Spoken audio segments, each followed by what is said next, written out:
Hello everyone, I am Shivraj Aditya और मैं आप सभी का स्वागत करता हूं शार्पनर क्लासेस में। आज के सेशन में हम लोग देखने वाले हैं इंडियन पॉलिटी का चैप्टर नंबर 1 जो कि चल रहा है उसका पार्ट नंबर 7। ठीक है। आज हम लोग कोशिश करेंगे कि और एक आध एक्ट बचा हुआ है उसको खत्म करके अपने देश को आज़ादी दिलवा दे। ठीक है, मेरी कोशिश यही रहेगी। जहां तक हमने पढ़ लिया था उस कहानी को आगे बढ़ाते हैं, बट आगे बढ़ने से पहले छोटा सा आप सभी के लिए recap. What was introduced for the first time in the Indian Council Act 1909? For the first time क्या किया गया? An element of elections to the Legislative Council. But इसमें बहुत सारे क्राइटेरिया थे, हम लोग डिस्कस करेंगे आगे जाके। Who became the first Indian law member in the Viceroy's Council as per the 1909 Act? कौन है वो? SP Sinha. Next, which term is associated with Lord Minto in the context of 1909 reforms? कौन सा टर्म है? Father of separate या communal electorate. ठीक है, इनको बोला गया फादर ऑफ सेपरेट या communal electorate. Which groups receive separate representation under the Morley-Minto reforms? किनको मिला separate representation? Presidency corporation, chamber of commerce, universities and zamindars. Which of the following statements about the Indian Council Act 1909 is are false? देखो ये वाला है आपका statement based questions जो इस बार आने के चांसेस है। चलो गलत कौन सा देखते हैं। जो एक्ट है वो प्रोवाइड करता है सेपरेट इलेक्टोरेट फॉर मुस्लिम्स, ये तो सही है। इंट्रोड्यूस अ मिक्स्ड इलेक्टोरेट, नहीं ये गलत है। Lord Minto is known as the father of separate electorates, सही है। The reforms allowed only British officials to be member of the executive, नहीं ऐसा नहीं है, इंडियंस को भी लिया गया, यानी 2 और 4 गलत है। तो क्या होगा 2 और 4 फॉल्स पूछा था हमको। नेक्स्ट अगला, which of the following statements about the changes brought by the Indian Council Act 1909 is are false? फिर से false पूछा गया है। Separate representation for presidency corporations and chamber of commerce, सही है। The legislative council had given executive power under the, नहीं ऐसा तो नहीं है, लेजिस्लेटिव काउंसिल को एग्जीक्यूटिव पावर नहीं दिया गया। लेजिस्लेटिव काउंसिल लॉ मेकिंग है, उनको एग्जीक्यूटिव पावर्स नहीं दिया गया। The reforms led to the introduction of separate electorate, सही है, for the first time in India. The deliberate functions of the legislative council were enlarged at both central and provincial levels, ठीक है, ये भी सही है, बोथ लेवल्स तो था ही। तो कौन सा गलत है? सिर्फ 2। What system was introduced in the provinces by the Government of India Act 1919? क्या है वो? मेन सिस्टम डायरकी था। Under the Government of India Act 1919, which lists were the provincial subjects divided into? क्या है? Reserved and transferred list। ये एकदम governor के अधीन होगा और इसमें मिनिस्टर्स भी बात कर सकते हैं। Which of the following was introduced for the first time by the Government of India Act 1919? क्या है? Direct election and bicameralism. To which communities was the principle of separate electorates extended under the act 1919? ठीक है, under the 1919 act, बताओ। चलिए let's begin. Government of India Act 1935। तो आप देख रहे हो कि नाम फिर से चेंज हो गया है। अब नाम चेंज होने का मेन कारण इस बार यही है कि ब्रिटिशर्स को ये फुल फ्लेजेडली लगने लग गया था कि इतने मूवमेंट्स हो रहे हैं, इतने मतलब इतना वो लोग रेजिस्टेंस फेस कर रहे हैं, तो अब थोड़ा सा दिलासा और अच्छे लेवल का दिलासा, ठीक है, थोड़ा दिलासा बट एक अच्छे लेवल का दिलासा इंडियंस को देना बनता है। या फिर क्या पता अभी उन लोगों को वर्ल्ड वॉर का भी कुछ संकेत मिलने लग गया था, तो क्या पता इंडिया को इंडिपेंडेंस ही देना पड़ जाए। तो ये सारी चीजें उन्होंने खुल के बताई नहीं, बट उनके यहाँ पे जो जितने भी एक्ट्स पास होके आए हैं उनसे लग रहा है। तो देखते हैं कि सबसे पहला मुद्दा जो है उन्होंने यहाँ पे दिया है वो क्या है। It provided for the establishment of an all India federation consisting of provinces and princely states as units. ठीक है, तो उन्होंने बोला कि आप यूनाइट कर लो, ठीक है, आप यूनाइट कर सकते हो। किसको यूनाइट कर सकते हो? प्रोविंसेस को यूनाइट कर सकते हो और प्रिंसली स्टेट्स को यूनाइट कर सकते हो। अब बात यह है, ये चीज लिखा गया था बट ये चीज इंप्लीमेंट नहीं हो पाया। एक चीज आप समझो, ये सारे जो एक्ट है ये कहां से बन के आ रहे हैं? ये ब्रिटिश पार्लियामेंट से बन के आ रहा है। ऑब्वियसली उनको आई मीन इन सारे एक्ट्स को ब्रिटिश क्राउन हेड कर रहा है। British crown is heading over the British parliament and in दोनों से ये सारे एक्ट्स बन के आ रहे हैं। बट इनका इम्प्लीमेंटेशन कब हो रहा है, किस तरीके से कितना हो रहा है वो तो आउटपुट हो गया, बट हमको इनपुट मान के चलना है। अगर क्वेश्चन आता है इन सब से कभी भी तो हमको ये मान के चलना है कि ऑल इंडिया फेडरेशन जो है प्रोविंसेस और प्रिंसी स्टेट्स का, वो कौन से एक्ट में रखा गया था? गवर्नमेंट ऑफ इंडिया एक्ट 1935 में रखा गया था, राइट? ओके, बट ये हो नहीं पाया। ये क्यों नहीं हो पाया? क्योंकि प्रिंसली स्टेट्स ने ज्वाइन करने से मना कर दिया था। अब आप एक चीज बात समझो, अगर कोई राजा है, उसका कोई एक टेरिटरी है, और उस टाइम में जब ब्रिटिश लोगों का शासन चल रहा था, ठीक है, जब ब्रिटिश रूल चल रहा था 1935 में, तो वो क्यों ही अपना जो भी टेरिटरी है वो सरेंडर करना चाहेगा? अब यहाँ पे आप लोग आज का एग्जाम्पल मत लो, ठीक है, कि अगर वो लोग अपना टेरिटरी सरेंडर कर देते तो क्या हो जाता? ब्रिटिशर्स तो इंडिया के अच्छे के लिए ही सोच रहे थे, वो लोग यूनाइट करना चाह रहे थे, फिर धीरे धीरे वो लोग गवर्नमेंट फॉर्म करते। अब ये चीज समझो, आप जहां पे एरिस्टोक्रेसी चल रहा है, ठीक है, वहां पे अगर आपके पास कोई एक टेरिटरी है, आप अपना टेरिटरी क्यों सरेंडर करोगे? तो प्रिंसली स्टेट्स ने अपना टेरिटरी नहीं दिया, वो लोग यूनाइट होने से मतलब वो लोग पीछे हट गए, ठीक है। अब जब पहला ही कंडीशन फुलफिल नहीं हुआ तो बेसिकली आप आगे जाते हुए देखोगे कि इस एक्ट का जितने भी और भी कंडीशंस थे, या फिर कंडीशंस नहीं, जितने भी उन्होंने बोला था कि आप ऐसा कर सकते हो, ऐसा कर सकते हो, इस चीज का लिबर्टी हमने दे दिया है, वो सारे जितने भी यहाँ पे प्रोविजंस थे, वो प्रोविजंस यहाँ पे फुलफिल इतना नहीं हो पाएंगे। अब बेसिकली क्या है, आप समझो ब्रिटिशर्स का दिमाग, कि ब्रिटिशर्स चाहते भी यही थे, ठीक है। उन्होंने देखो, कांग्रेस उस टाइम की बड़ी पार्टी थी, तो उन्होंने कांग्रेस को बोल दिया था कि देखो हमने यूनाइट करने का लिबर्टी दे दिया है, ठीक है। अब आपके बंदे यूनाइट नहीं हो रहे, प्रिंसली स्टेट्स वाले आना नहीं चाह रहे, एक साथ जुड़ना नहीं चाह रहे, तो अभी हम लोग क्या करें? वैसे वो लोग चाहते भी यही थे कि ये लोग यूनाइट ना हो, क्योंकि अगर यूनाइट हो जाता, अगर पूरा का पूरा सिस्टम यूनाइट हो जाता, तो ब्रिटिशर्स को वो लोग बाहर निकाल सकते उस टाइम पे ही, ठीक है। तो वैसे ब्रिटिशर्स चाहते भी यही थे, बट अभी ब्रिटिशर्स इल्जाम हमारे ऊपर डाल सकते हैं कि देखो आपके बंदे, आपके लोग यूनाइट होने से मना कर रहे हैं, हमने तो प्रोविजन बना दिया है कि हाँ चलो आप लोग यूनाइट हो जाओ, सारे प्रोविंसेस और प्रिंसी स्टेट्स को एक फेडरेशन में बांध देते हैं, ठीक है। चलो आगे बढ़ते हैं। It divided the power between the centre and units in terms of 3 list: federal list, provincial list and concurrent list, ठीक है। Federal list, provincial list and concurrent list, okay. अब ये मैंने पहले भी आपको बताया, ये आपको मिलेगा, हम लोग जो कॉन्स्टिट्यूशन पढ़ेंगे, कॉन्स्टिट्यूशन में जो शेड्यूल होता है, ठीक है, तो schedule number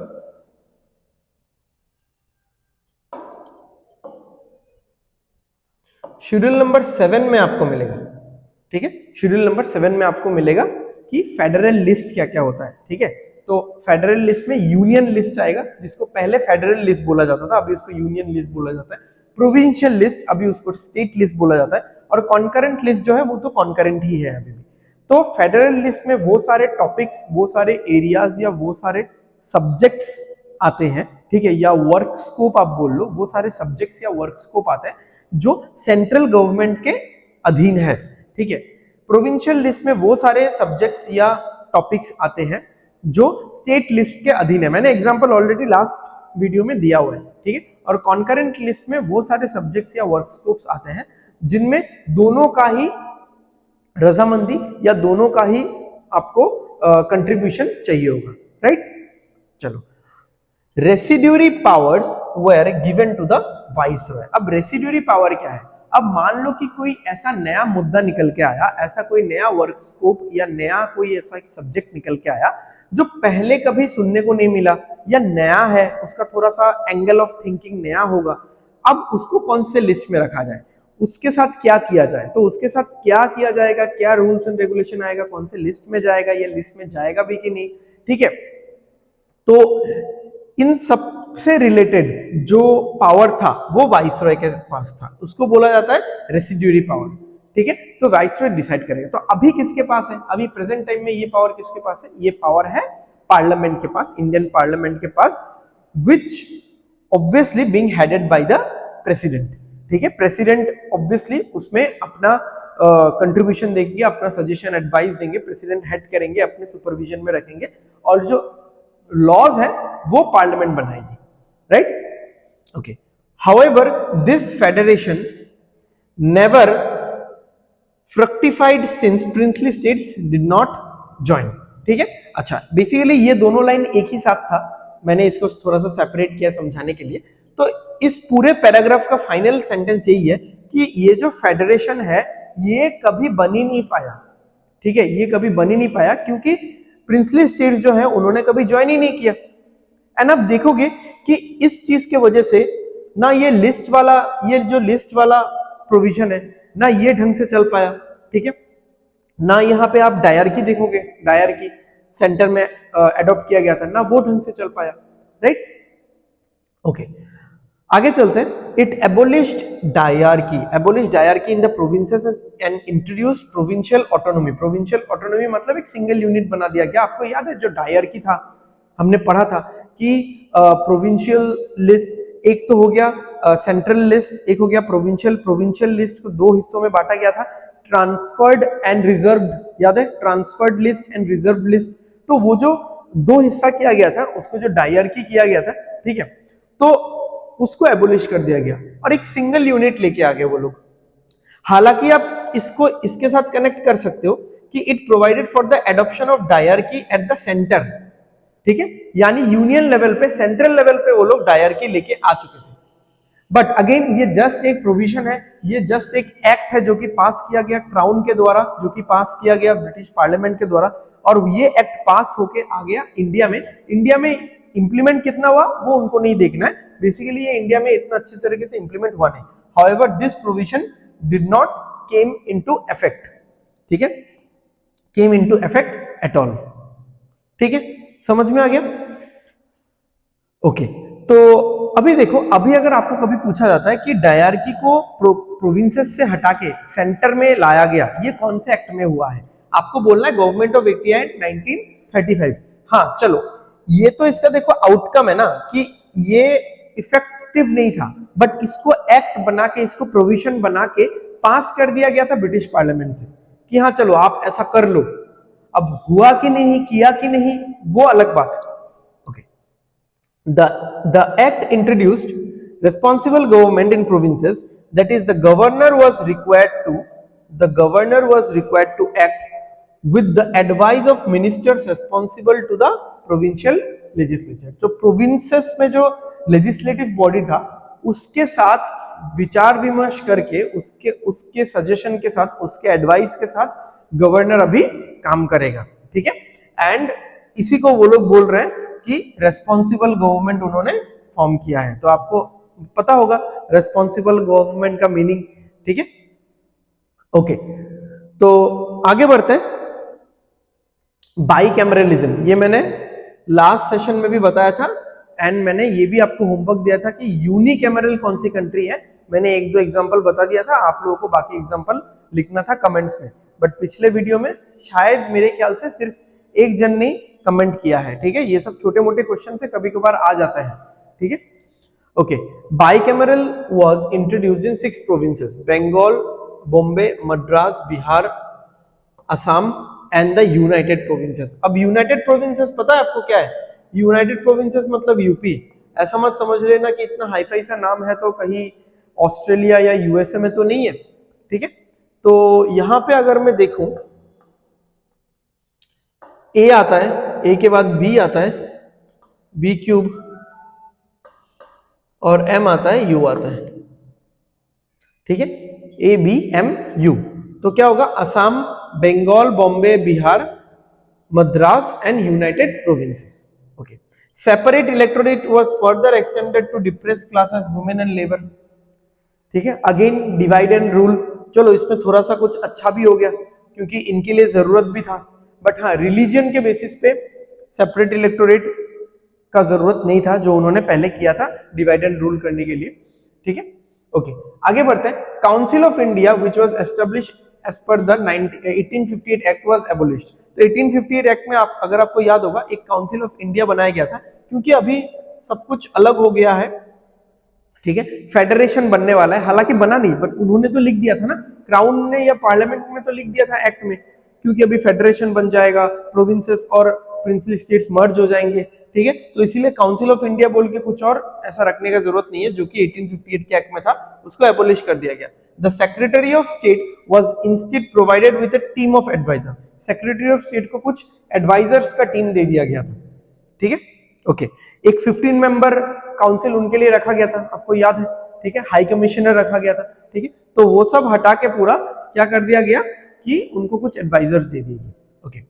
the act provided for setting up federal public service commission, provincial public service commission, ठीक है, प्रोविंशियल पब्लिक सर्विस कमीशन यानी स्टेट पब्लिक सर्विस कमीशन। फिर यहाँ पे फेडरल पब्लिक सर्विस कमीशन मतलब यूपीएससी, ठीक है, फेडरल कोर्ट यानी सेंट्रल कोर्ट जो है, ठीक है, और RBI reserve bank of India, ठीक है। तो जो भी सुप्रीम कोर्ट वगैरह है, जो भी आरबीआई है, ठीक है, यूपीएससी, फिर स्टेट पब्लिक सर्विस कमीशन, इन सब चीजों का यहाँ पे फंक्शनल कर देने को उन्होंने बोल दिया था, राइट, समझ में आ रहा है। तो अगर आपको कभी पूछा जाए कि आरबीआई का जो एस्टेब्लिशमेंट हुआ है वो कब हुआ था, वो हुआ था मतलब कब बोला गया था, कौन से एक्ट में बोला गया था, गवर्नमेंट ऑफ इंडिया एक्ट 1935, ठीक है। आई होप आपको समझ में आ गया। अच्छा, एक चीज आप समझो, हाँ यहाँ पे एक चीज आप समझो कि इस टाइम पे छोटा मोटा एक इलेक्शन भी कंडक्ट करवाया गया था, एक इलेक्शन भी कंडक्ट करवाया गया था। एंड ऑब्वियसली कांग्रेस सबसे बड़ी पार्टी थी, तो कांग्रेस बहुत जगह पे जीत गई थी, ठीक है। उन्होंने एक मतलब एक हल्का फुल्का सा छोटा मोटा सा एक गवर्नमेंट जैसा भी उन्होंने फॉर्म कर दिया था, एक मिनिस्ट्रीज भी फॉर्म कर दिए थे सो दैट इंडिया को कंट्रोल किया जाए। बट एक्चुअली हुआ क्या कि उस टाइम पे आप अगर देखो 1935 है, 1939 से वर्ल्ड वॉर 2 शुरू हो गया था, जिसका ऑब्वियसली पहले भनक तो मिल ही चुका होगा ब्रिटिशर्स को। एंड जैसे ही वर्ल्ड वॉर 2 शुरू हुआ, ब्रिटिशर्स ने ये घोषित कर दिया कि इंडिया वाले हमारे तरफ से हैं, ठीक है, इंडिया वाले, वो इंडियन गवर्नमेंट जो है, अभी अभी जो गवर्नमेंट फॉर्म करने की बात कर रहे हैं हम लोग, ठीक है, या जस्ट हुआ है, तो इंडियन गवर्नमेंट हमारे तरफ से। तो इससे क्या हो गया, इंडियन सारे लीडर्स भड़क गए और उन्होंने सबने रिजाइन कर दिया। इससे हुआ क्या कि सिस्टम में डेडलॉक आ गया। अब सिस्टम में अगर डेडलॉक आता है तो क्या होगा, देखो ब्रिटिशर्स हालांकि चाहते भी यही थे कि सिस्टम में डेडलॉक आए। सिस्टम में जैसे ही डेडलॉक आया, पूरा जो सिस्टम है वो ब्रिटिशर्स ने अपने हाथों में ले लिया फिर से, ठीक है। तो अभी यहाँ पे देखो 1935 है, वर्ल्ड वॉर चल रहा है, अब कितने दिन चलेगा वो तो पता नहीं ना। वर्ल्ड वॉर चल रहा है, वर्ल्ड वॉर 2 चल रहा है, अब कितने दिन चलेगा वो पता नहीं है। अब इसका क्या गारंटी कि वर्ल्ड वॉर 3 नहीं होगा, वो हो ही सकता है। तो ब्रिटिशर्स को क्या था कि वो लोग इंडिया को अपने साथ मिला के रखना चाहते थे, ठीक है, बट इसके कारण बहुत दिक्कतें हो गई आखिरी में, तो उनको थोड़ा सा स्टेबलाइज करने के लिए बाद में बहुत सारी चीजें उनको करनी पड़ी, ठीक है। आप एक चीज समझो, ब्रिटिशर्स बहुत क्लियर थे अपने कंसेप्ट को लेके। अगर वो लोग ये देखते हैं कि किसी भी जगह को उन्होंने कॉलोनी बनाया है और वो उसको अभी संभाल नहीं पा रहे, वो उनको क्या करते हैं, सम्मान पूर्वक आजादी दे देते हैं। क्योंकि अगर वो लोग उनसे लड़े और हार गए तो क्या होगा, इंटरनेशनल इमेज खराब हो जाएगा। तो जैसे म्यांमार, अफगानिस्तान, ये सारा मतलब ब्रिटिशर्स के अंडर में ही था, ठीक है। इवन अफगानिस्तान या पूरा जो नॉर्दर्न पार्ट है उसको कंट्रोल करने के लिए, उन्होंने 1911 में अपना कैपिटल कोलकाता से दिल्ली शिफ्ट भी किया था, बट हो नहीं पाया। मतलब अफगानिस्तान बहुत दूर पड़ रहा था, बहुत प्रॉब्लम्स, कॉम्प्लेक्सिटीज हो रहा था, तो उनको लिबरेट करना ही पड़ा। समझ में आया ब्रिटिशर्स का मेंटेलिटी? ओके, चलो आगे बढ़ते हैं हम लोग।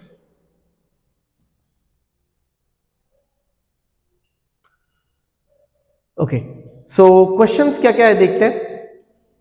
What did the Government of India Act 1935 provide for the establishment of, तो क्या एस्टेब्लिशमेंट किया गया था, ठीक है, किसके लिए, किस चीज को एस्टेब्लिश करना था, ऑल इंडिया फेडरेशन एस्टेब्लिश करना था। Okay, which lists were used to divide power between center and units according to the Government of India Act 1935?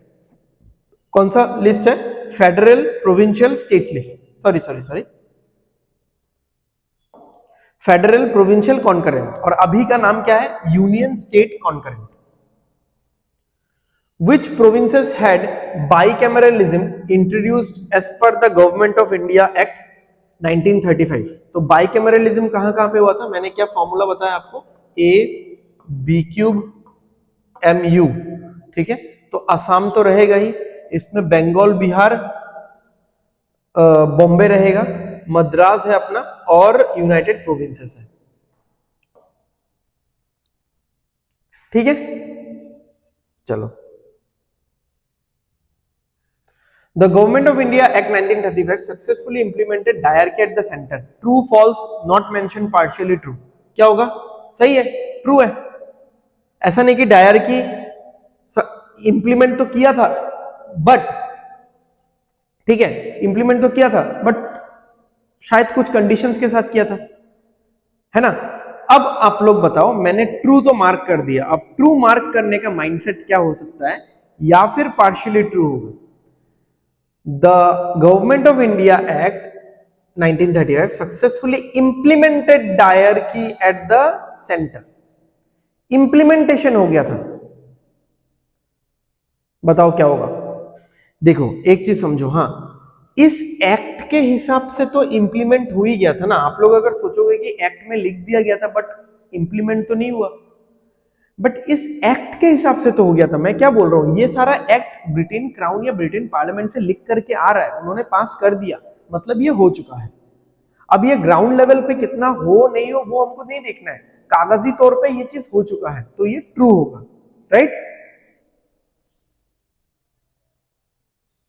अगर बोलता कि ये वाला जो डायरकी एट सेंटर वाला जो एक्ट है, ये इंडिया में क्या सच में इंप्लीमेंट हो गया था अकॉर्डिंग टू द एक्ट, अगर नहीं बोले, ठीक है, डायरकी एट द सेंटर, ठीक है, डायरकी एट द सेंटर, क्या इसको इंडिया में इंप्लीमेंट हो गया था इन द ईयर 1935, तब आप बोल सकते हो कि हाँ पार्शियली ट्रू है, क्योंकि बोला तो क्या था बट किया नहीं गया। Okay, which of the following statement is are false. False कौन सा होगा, जल्दी जल्दी करते हैं, चलो। All India Federation included princely states. The federation under the act successfully included princely states, and then it introduced provincial autonomy, replacing diarchy in provinces.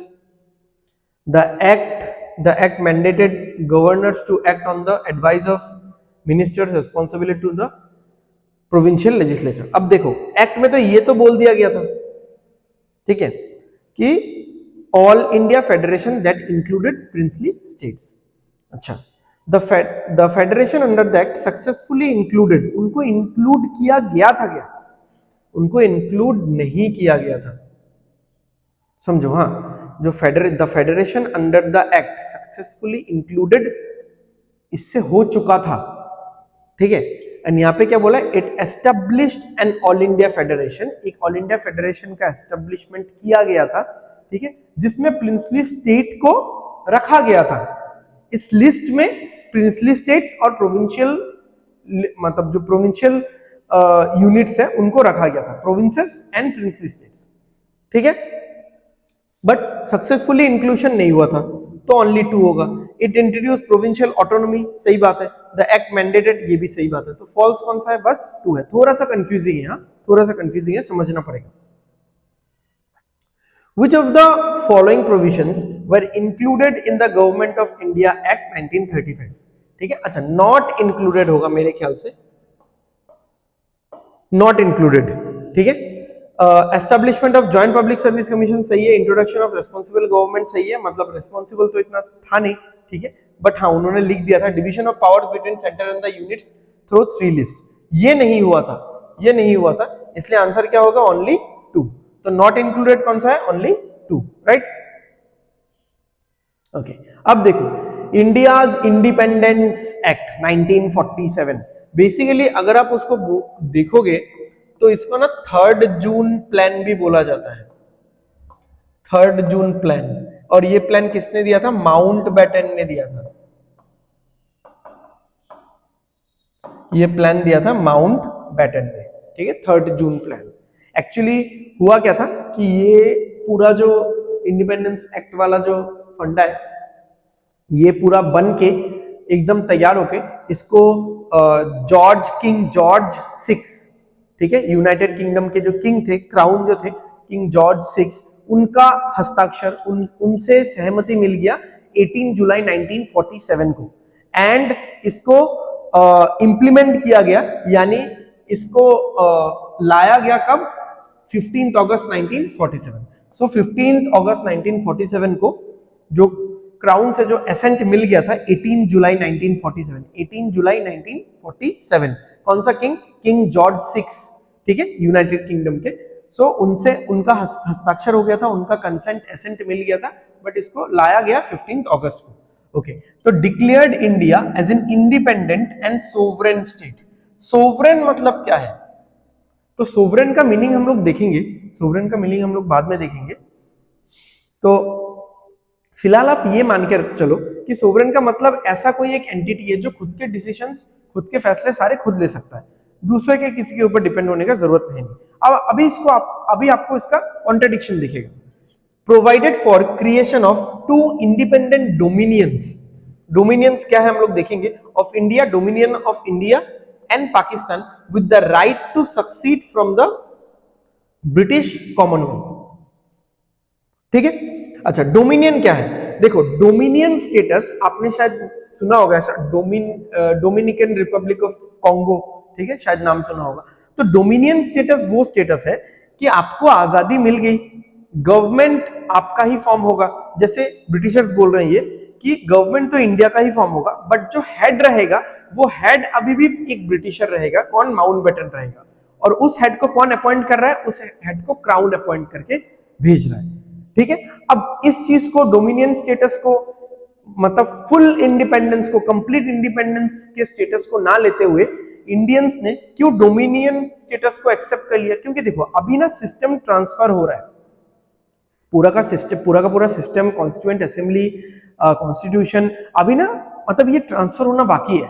एकदम abruptly अगर ब्रिटिशर्स बोले कि हम लोग सब कुछ छोड़ छाड़ के जा रहे हैं, आप लोग संभाल लो, तो ये बहुत दिक्कत हो जाएगा। तो इसीलिए इंडियंस ने ये वाला जो प्रस्ताव रखा गया था उनके सामने, ये मान भी लिया कि हाँ चलो अभी हम लोग डोमिनियन स्टेटस एक्सेप्ट कर लेंगे, धीरे धीरे हम लोग सिस्टम को समझ के आपको आराम से रिप्लेस कर लेंगे। इसीलिए हम लोग independence day and Republic day अलग अलग सेलिब्रेट करते हैं। ठीक है, तो आपका होमवर्क यह है कि इंडिपेंडेंस डे 15 अगस्त को ही क्यों सेलिब्रेट किया जाता है एंड रिपब्लिक डे 26 जनवरी को ही क्यों सेलिब्रेट किया जाता है, ये आप मुझे निकाल के बताओ।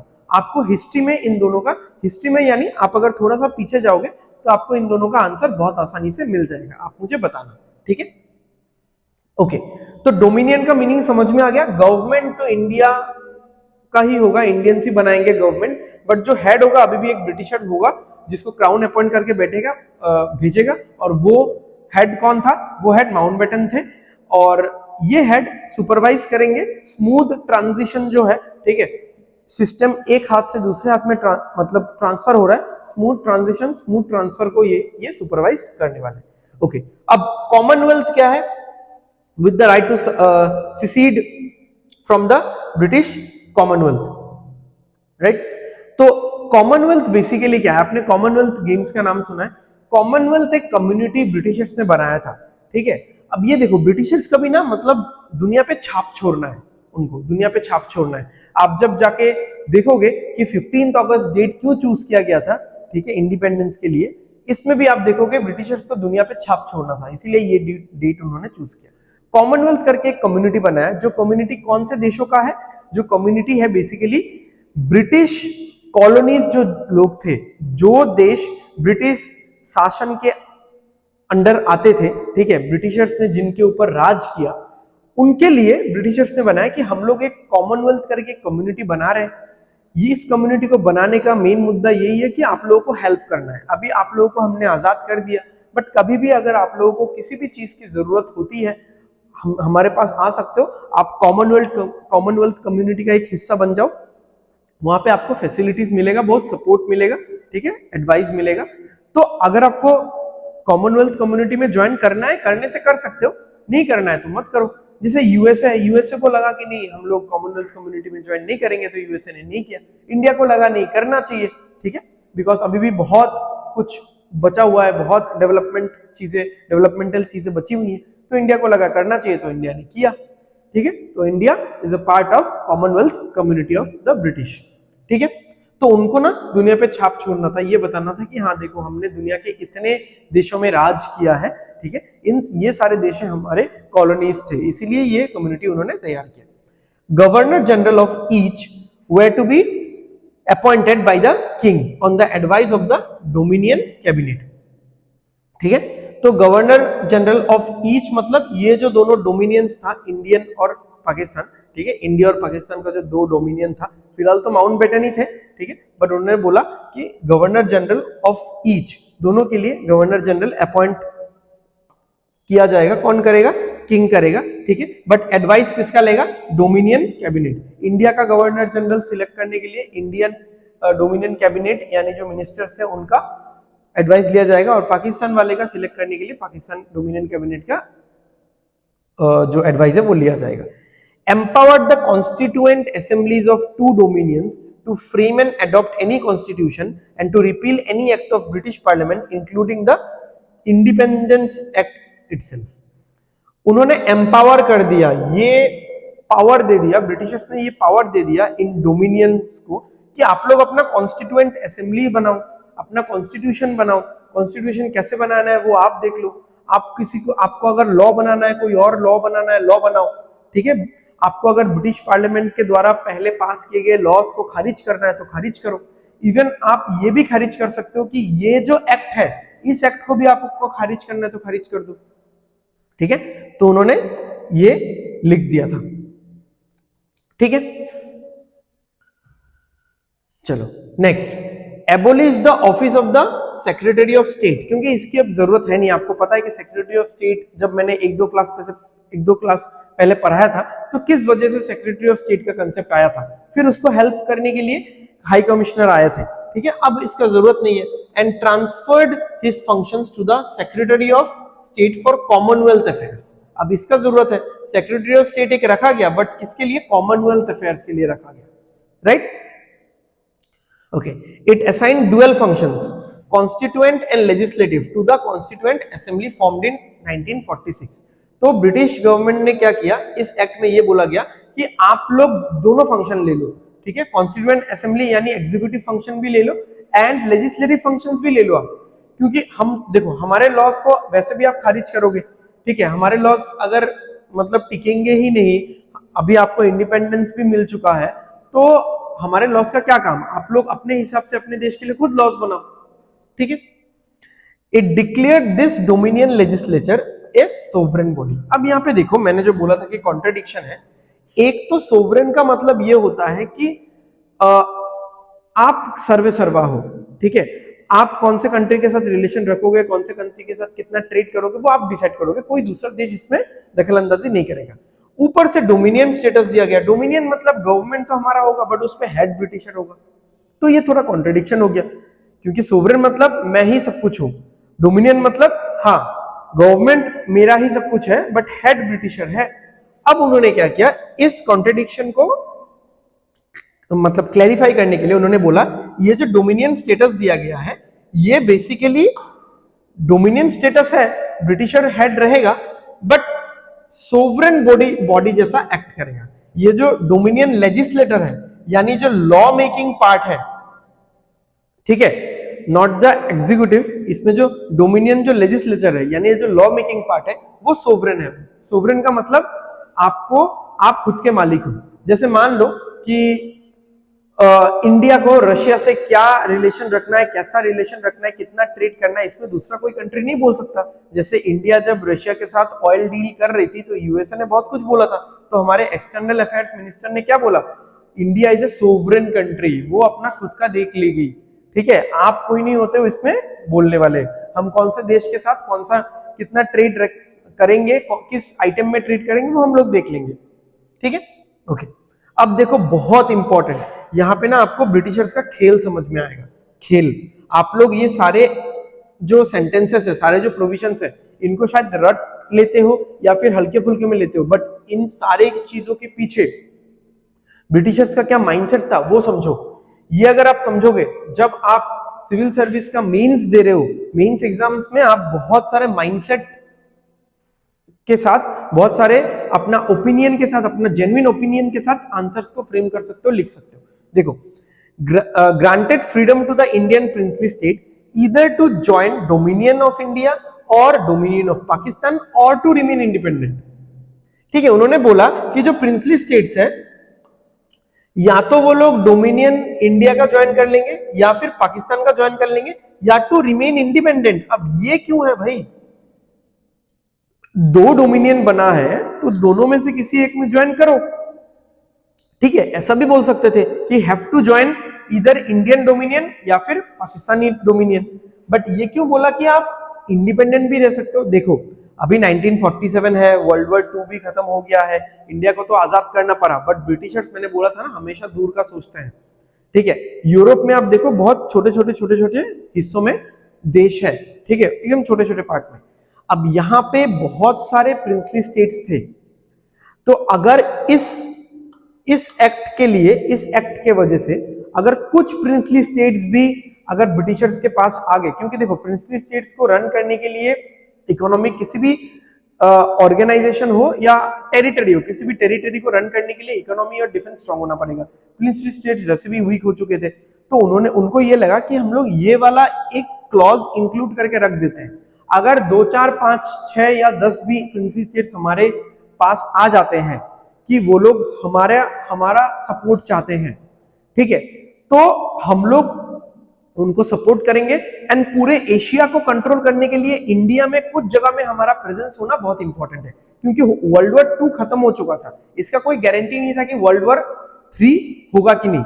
वर्ल्ड वॉर 2 में क्या हो गया था कि क्योंकि ब्रिटिशर्स को लगा नहीं था कि हालत इतना बुरा हो जाएगा, जापान इधर म्यांमार तक आ गया था, ठीक है, हालांकि उन्होंने संभाल लिया, ठीक है, वहीं पे उन्होंने एक गलती कर दिया था कि इंडियंस हमारे साथ है वो बोल दिया था, ठीक है, जिससे डेडलॉक आ गया था। एनीवेज बाद में ब्रिटिशर्स ने स्टेबलाइज कर लिया इस चीज को। तो वर्ल्ड वॉर 2 में तो हो गया, क्योंकि हम लोग इंडिया में थे, हमारा प्रेजेंस इंडिया में था, तो हमने जापान को टैकल कर दिया। अब इतना दूर से जापान को टैकल करने के लिए अगर वर्ल्ड वॉर 3 हुआ तो इंडिया में अगर कुछ प्रिंसली स्टेट्स हमारे साथ जुड़ जाते हैं तो हमारा प्रेजेंस वहां पे बना हुआ रहेगा, तो हम लोग वर्ल्ड वॉर 3 में अच्छे से टैकल कर पाएंगे। हमारे जितने भी शिप्स हैं, हमारे जितने भी मान लो प्लेन्स है, एयरक्राफ्ट है, वो कहाँ आके लैंड होंगे, ठीक है, कहाँ रहेंगे हमारे सोल्जर्स, तो कुछ तो हमको करना पड़ेगा। तो इसीलिए उन्होंने ये वाला चीज रखा था, बट ये शायद भूल गए थे कि हमारे देश में सरदार वल्लभ भाई पटेल जी जैसे भी लोग हैं जिन्होंने पूरे देश को एक कर दिया। ठीक है, चलो अभी ये है फोटो, देख लो आप लोग, माउंटबेटन जी का फोटो है ये। ओके, चलो अभी हम लोग क्वेश्चंस देखते हैं। क्वेश्चंस देखने से पहले आप लोग न्यूज़पेपर देख लो, हेडिंग देख लो।